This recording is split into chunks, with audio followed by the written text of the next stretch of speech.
Revision को accept करने वाला व्यक्ति दो तरीके से, एक पहला वो रिकॉल जल्दी कर लेता है और वो क्वेश्चंस अच्छे से कहना चाहिए कि अटेम्प्ट कर लेता है ना, क्वेश्चन सही तरीके से सही क्वेश्चन पे राइट अटेम्प्टेशन का वो गेम को प्रोसेस को अप्लाई कर लेता है। दूसरी बात, जब आप रिकॉल करना जान जाते हो पहले नंबर पे ना, तो ये सारी चीज़ें तो होती हैं। रिवीजन का फ़ायदा ये है कि उसमें आपके टीचिंग के साथ टीचिंग स्किल आपका डेवलप होता है। क्यों? जब आप रिवीजन करोगे तो आपके में क्या है, डिस्कशन का पावर आता है। किसका? डिस्कशन का। मेरे में टीचिंग स्किल डेवलप होने का जो मेन फैक्ट था, मेन जो मुद्दा था, वो था रिवीजन। मैंने क्या किया, रिवीजन पे काम किया।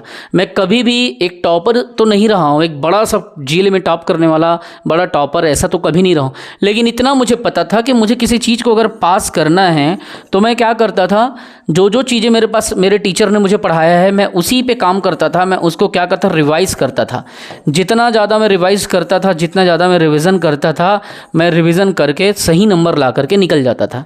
याद रखिएगा, रिवीजन के दम पे ही मैं बायोलॉजी का स्टूडेंट था, है ना। When I went to in engineering, तो मैंने आफ्टर 12th क्या किया था, 12th के बाद में बी में एडमिशन लिया और ये मेरी फ्री शीट में सिलेक्शन हुई थी। मैं आपको पहले से बता रहा हूँ, कोई कहना चाहिए कि इधर उधर वाला बात नहीं था। ये मैंने अपने दम पे फ्री शीट पे सिलेक्शन लिया था, अपने दम पे अच्छे से मैंने नंबर लाया था और सेंट्रल गवर्नमेंट में मेरे को बीटेक का एडमिशन हुआ, जिसमें गवर्नमेंट खुद स्कॉलरशिप देती थी।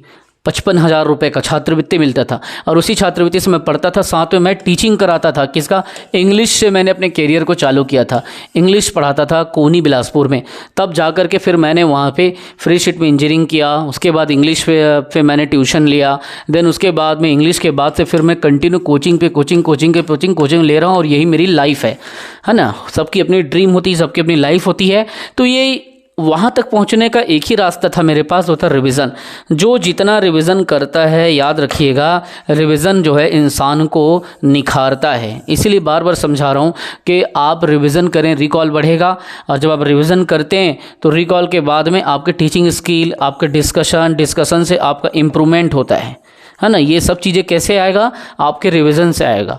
तो रिवीजन करते रहिए। मैं कभी टॉपर नहीं रहा हूँ, लेकिन इतना मुझे पता था कि रिवीजन करके मैं नंबर ला सकता हूँ और इसी के दम पे शायद ये रिवीजन का ही मेन पॉइंट था कि मैंने 11 एग्ज़ाम क्रैक किया है टोटल अभी तक और 6 पीएससी मेंस लिखा है, जिसमें 4 सीजीपीएससी मेंस है, 2 एमपीपीएससी मेंस है और बुक राइटिंग भी मैं कर रहा हूँ, बुक लेखन भी मैं कर रहा हूँ। एक जीके बुक बना रहा हूँ जिसमें आप लोगों का पूरे इंडिया कवर हो जाएगा, ठीक है। और वो सारे इंपॉर्टेंट पॉइंट्स जो जहाँ से पूछे हैं, जैसे पूछे हैं, सब चीज़ उससे बनेगा। मेरे अनुभव की जितनी भी छोटी मोटी अनुभव है उसके दम पे मैं पढ़ा रहा हूँ। तो बार बार मैं इसी पे आपकी फोकस करता हूँ। इसीलिए मैं आपके वीडियो को unlimited time you can watch, उस ऑप्शन पे मैंने क्या किया है, अनलॉक कर दिया है, खोल दिया। जाओ आप बार बार देखो। अदर एजुकेटर आपको एक बार देखने देते हैं, मैं बार बार देखने देता हूँ, ठीक है। इसलिए ताकि आप रिवीजन करके आगे बढ़ सको। तो जो मैं पढ़ा रहा हूँ बेटा, बस आप उसको रिवीजन करते चलो।